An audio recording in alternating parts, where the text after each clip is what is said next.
সকালের জলসাঘর।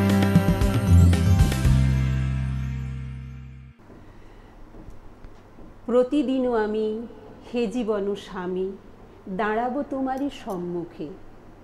নমস্কার দর্শক বন্ধুরা, আপনারা দেখছেন ড্রিমস এন্টারটেইনমেন্ট প্রযোজিত শামসুর মল্লিক এবং নির্মল কুমার সাহু পরিচালিত আজকের সকালের জলসাঘর, আপনাদের একটি অত্যন্ত প্রিয় এবং মনোরম অনুষ্ঠান।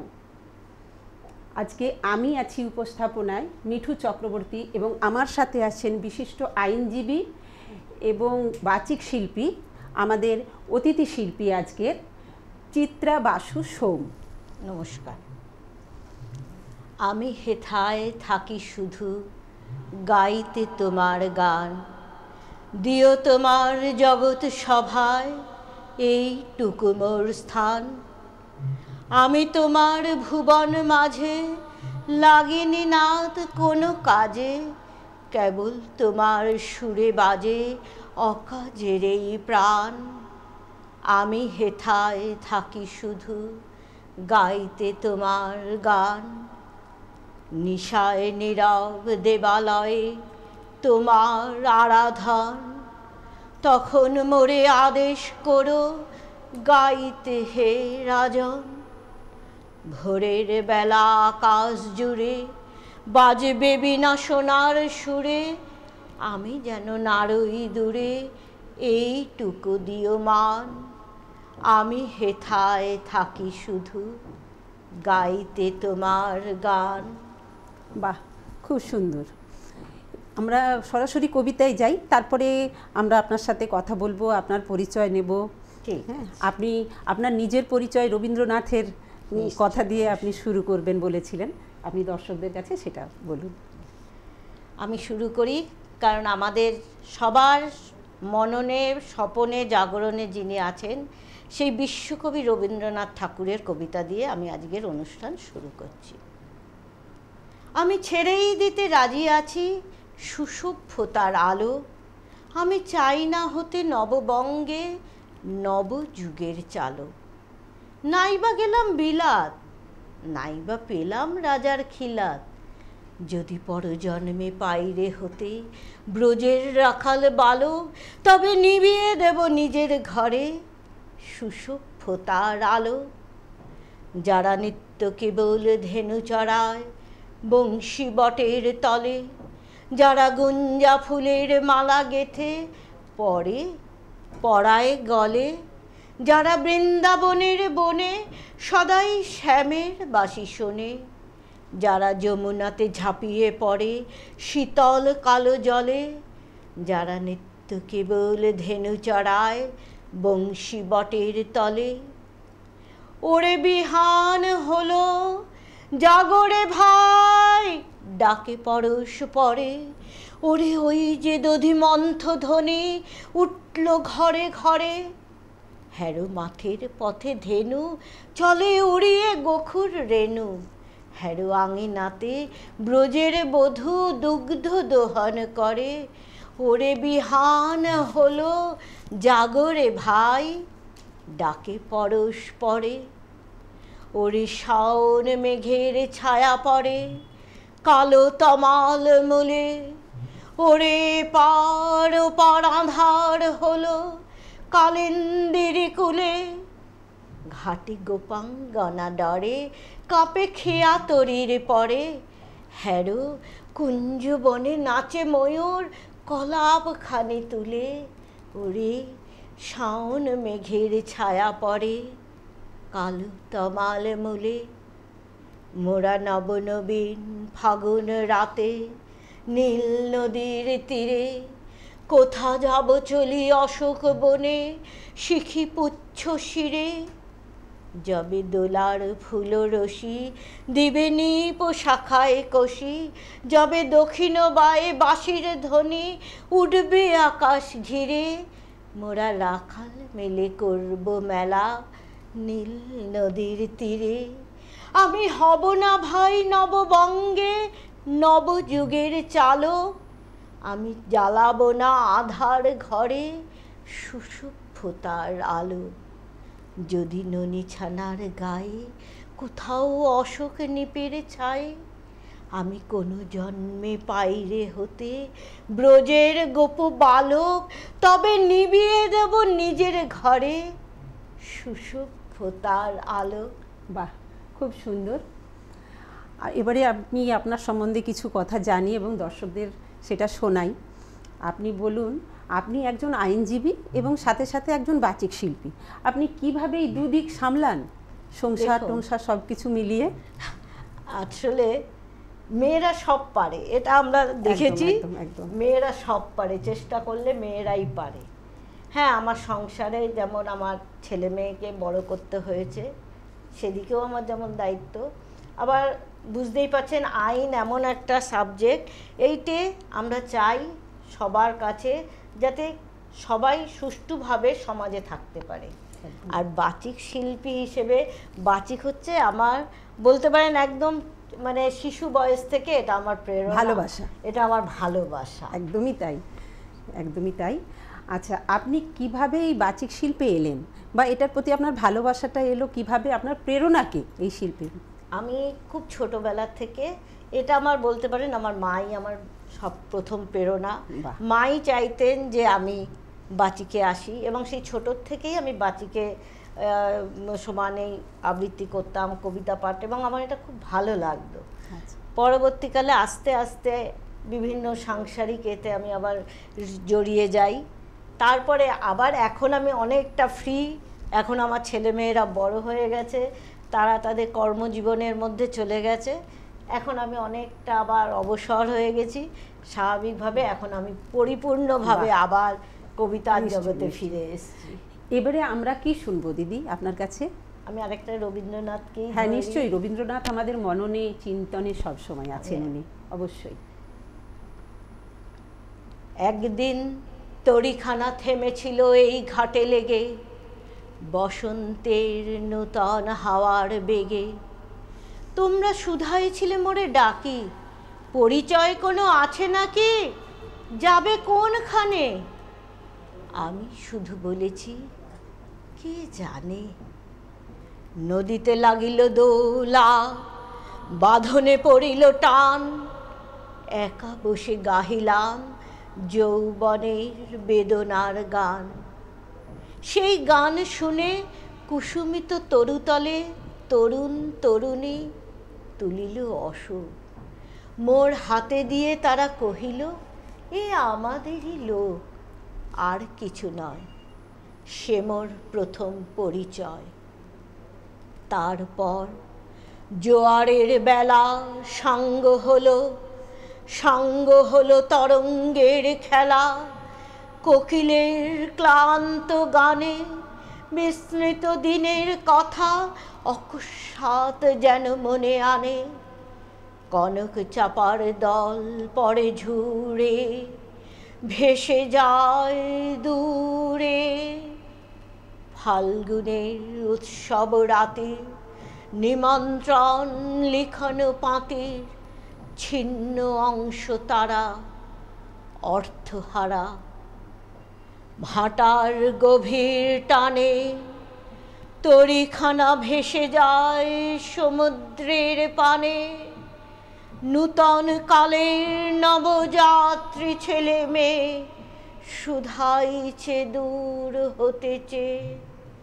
সন্ধ্যার তারার দিকে বহিয়া চলেছে তরণীকে। সেতারিতে বাঁধিলাম তার, গাহিলাম আর বার, মোর নাম এই বলে খ্যাত হোক, আমি তোমাদেরই লোক, আর কিছু নয়, এই হোক শেষ পরিচয়। বাহ, খুব সুন্দর হয়েছে দিদি। আপনারা দেখছেন সকালের জলসাঘর। আপনাদের সৃষ্টি, আপনাদের গান, আপনাদের কবিতা, নৃত্য যদি এই অনুষ্ঠানের মাধ্যমে লক্ষ লক্ষ দর্শকের কাছে আপনারা পৌঁছে দিতে চান, তাহলে আমাদের স্ক্রিনে দেওয়া নাম্বারে আপনারা ফোন করুন। এই ফোন নাম্বারে আপনারা ফোন করে আপনাদের সৃষ্টিকে লক্ষ লক্ষ মানুষের কাছে পৌঁছে দিন। আমরা ফিরে যাচ্ছি আবার দিদির কাছে কবিতায়। এবারে কি শুনবো দিদি? এবার আমি সুবোধ সরকারের একটু ভিন্ন ধর্মী, হ্যাঁ অবশ্যই, একটু অন্যরকম কবিতা। কবি সুবোধ সরকারের রচিত শাড়ি। বিয়েতে 51টা শাড়ি পেয়েছিল মেয়েটা। অষ্টমঙ্গলা থেকে ফিরে এসে আরও 6টা। এত শাড়ি সে কখনো দেখেনি। আলমারি প্রথম থাকে রাখলো সব নীল শাড়িদের। একটা নীল শাড়িকে জড়িয়ে ধরে বলল, তোর নাম আকাশ। দ্বিতীয় থাকে রাখলো সব গোলাপিদের। একটা গোলাপি শাড়িকে জড়িয়ে ধরে বলল, তোর নাম দিলাম অভিমান। তৃতীয় থাকে 3টে ময়ূর, যেন 3 দিক থেকে ছুটে আসা সুখ। তেজপাতা রং শাড়িটার নাম রাখলো বিষাদ। সারা বছর সে শুধু শাড়ি উপহার পেল। এত শাড়ি সে এক জীবনে পরবে কি করে? কিন্তু বছর ঘুরতে না ঘুরতেই ঘটে গেল সেই ঘটনাটা। একদিন সন্ধেবেলায় মেয়েটি বেরিয়েছিল স্বামীর সঙ্গে চাইনিজ খেতে। কাপড়ে মুখ বাঁধা 3টি ছেলে নেমে এসে দাঁড়ালো। স্বামীর তলপেটে ঢুকে গেল 12 ইঞ্চি, উপর থেকে নিচে, নিচে থেকে ডাইনে নেমে বায়ে। পড়ে রইল খাবার। চিলি ফিশ থেকে তখনও ধোয়া উঠছে। এর নাম রাজনীতি বলেছিল পাড়ার লোকেরা। বিয়েতে 51টা শাড়ি পেয়েছিল মেয়েটা। অষ্টমঙ্গলায় ফিরে এসে আরও 6টা। একদিন দুপুরে শাশুড়ি ঘুমিয়ে 6তলার বারান্দা থেকে সমস্ত শাড়ি বের করে উড়িয়ে দিল নিচের পৃথিবীতে। শাশুড়ি তাকে পরিয়ে দিয়েছেন সাদা থান। 19 বছরের একটা মেয়ে, সে একা। কিন্তু সেই থানও তাকে বাঁচতে দিল না। একদিন সেই থান এক ঝটকায় খুলে নিল 3টি লোক। পাড়ার মোড়ে একটি নগ্ন যৌবনবতী বিধবা মেয়ে দৌড়াচ্ছে আর চিৎকার করছে, বাঁচাও! পেছনে 3টি লোক দৌড়চ্ছে, কি ভীষণ উল্লাস! পাড়ার লোকরা নির্বাক। বিয়েতে 51টা শাড়ি পেয়েছিল মেয়েটা। অষ্টমঙ্গলায় ফিরে এসে আরও 6টা। খুব সুন্দর দিদি, কবিতাটি শুনলে সত্যিই মনটা খুব খারাপ হয়ে যায়। এবারে আমরা কি শুনবো, আপনি আপনার পরবর্তী নিবেদনে চলুন। আমি এবারে রাখছি। আমরা যদিও মহিলাদের উপর যতই অত্যাচার হোক, তবুও আমরা আশা করি নতুন বিশ্বকে আমরা কিছু দিয়ে যাব। যে শিশু ভূমিষ্ঠ হলো আজ রাত্রে, তার মুখে খবর পেলাম সে পেয়েছে ছাড়পত্র এক। নতুন বিশ্বের দ্বারে তাই ব্যক্ত করে অধিকার জন্মমাত্র সুতীব্র চিৎকারে। খর্বদেহ নিঃসহায়, তবু তার মুষ্টিবদ্ধ হাত উত্তোলিত, উদ্ভাসিত কি এক দুর্বোধ্য প্রতিজ্ঞায়। সে ভাষা বোঝে না কেউ। কেউ হাসে, কেউ করে মৃদু তিরস্কার। আমি কিন্তু মনে মনে বুঝেছি সে ভাষা। পেয়েছি নতুন চিঠি আসন্ন যুগের। পরিচয়পত্র পড়ি ভূমিষ্ঠ শিশুর অস্পষ্ট কুয়াশা ভরা চোখে। এসেছে নতুন শিশু, তাকে ছেড়ে দিতে হবে স্থান। জীর্ণ পৃথিবীতে ব্যর্থ, মৃত আর ধ্বংসস্তূপ পিঠে চলে যেতে হবে আমাদের। চলে যাব, কিন্তু যতক্ষণ দেহে আছে প্রাণ, প্রাণপণে পৃথিবীর সরাবো জঞ্জাল। এ বিশ্বকে এ শিশুর বাসযোগ্য করে যাব আমি। নবজাতকের কাছে এ আমার দৃঢ় অঙ্গীকার। অবশেষে সব কাজ সেরে আমার দেহের রক্তে নতুন শিশুকে করে যাব আশীর্বাদ। তারপর হব ইতিহাস। বাহ, খুব সুন্দর। দিদি, আপনি দুটো ভিন্ন ধর্মী প্রফেশনে আছেন, এই দুটোর মধ্যে আপনি কোনটাকে বেশি প্রায়োরিটি দেবেন? দুটোকেই আমি সমান প্রায়োরিটি দিই, কারণ আইন হচ্ছে আমার পেশা আর বাচিক আবৃত্তি হচ্ছে আমার নেশা। নেশাকে তো ছাড়তে পারি না, তারপরে নেশা ছাড়া এত সহজ আপনার নয়। মা আপনার অনুপ্রেরণা। আমার মাই আমাকে এই জগতে নিয়ে এসেছিলেন, এই 1 বছর হলেন উনি এই যে জগতে নেই। স্বাভাবিক তার সেই প্রেরণাটাকে যাতে আরও এগিয়ে নিয়ে যেতে পারি, এটুকুই আমি আশা রাখবো। এবং আপনাদের সঙ্গে আপনারাও আসুন, আমরা সবাই মিলে এগোবো। দিদি, খুব সুন্দর সুন্দর কবিতা শুনছি আপনার কাছে। এবারে আপনি আমাদের দর্শকদের কি শোনাবেন? এবার আমরা আসি একটু বিদ্রোহী কবি কাজী নজরুল ইসলামের একটা কবিতা দিয়ে, রক্তাম্বর ধারিণী। বাহ, খুব সুন্দর কবিতা। রক্তাম্বর পরমা এবার জ্বলে পুড়ে যাক শ্বেত বসন, দেখি ওই করে সাজে মা কেমন, বাজে তর বাড়ি ঝনন ঝন। সিঁথির সিঁদুর মুছে ফেলো মাগো, জালো সেথা জালো কালচিতা, তোমার খর্গ রক্ত হোক স্রষ্টার বুকে লাল ফিতা।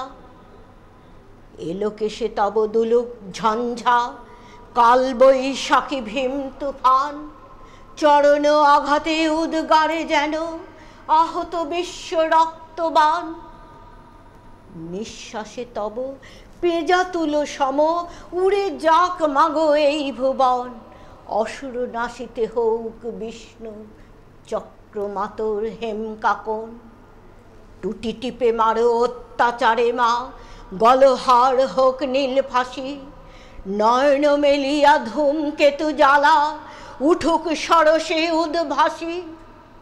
হাসো খল খল দাও করতালি, বল হর হর শঙ্কর, আজ হতে মাগো অসহায় সম ক্ষীণ ক্রন্দন সম্বর। মেখলা ছিড়িয়া চাবুক করো মা, সে চাবুক কর নভতরী, জালিমের বুক চিরে খুন ঝরে, লালে লাল হোক সে থরি। নিদ্রিত শিবে লাথি মারো আজ, ভাঙো মা ভোলার ভাঙ নেশা, পিয়াও আবার অশিব গরল নীলের সঙ্গে লাল মেশা। দেখা মা আবার দনুজ দলনী, অশিব নাশিনী চণ্ডীর, দেখাও মা ওই কল্যাণ করি, আনিতে পারে কি বিনাস্তু। শ্বেত শতদল বাসিনী নয় আজ, রক্তাম্বার ধারিণী মা, ধ্বংসের বুকে হাসুক মাতর সৃষ্টির নবপূর্ণিমা।